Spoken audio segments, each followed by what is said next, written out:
try to be as brief as possible just to explain how placement works. So it's a merit-based system, and that is stipulated by our education regulations, which states that for students to transition from primary to secondary, it should be a merit-based system. The merit in this case would be the student's performance. So we literally take the student's performance for grades 4, 5, and 6, combine that into a single score called their placement score, and we rank the students from the best performing student down to the not so best performing student, and that is the order in which they are placed.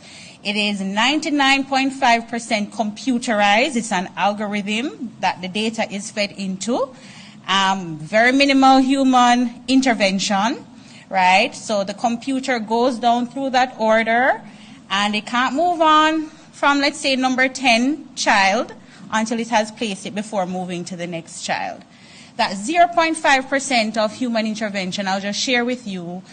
There are some special groups of students that we look at.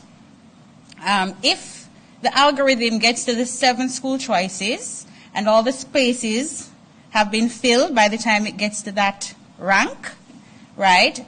And we have also exhausted that proximity list that Minister spoke about earlier. It means the algorithm is unable to place the student. So it puts that student on a manual list. The computer is saying, I can't place this student. There were 121 students this year that the algorithm was unable to place.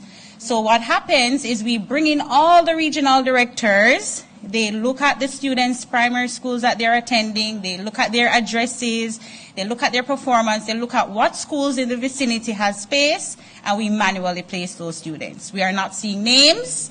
Everybody is assigned a random number that we are unable to track.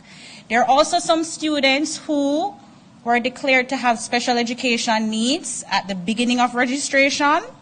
Those students, the special education unit, they review the assessment report that we have on file for them. They look at their performance and they recommend a school that would be in the best interest of the student. We had 2 students this year also who are wheelchair users. So we had to look at those students specially just to ensure that the school that they're placed in supports their needs. So that 0.5% would be those students who are outside of the computer algorithm. But it's a computer algorithm that places 99.5% of our students in the order in which they have performed.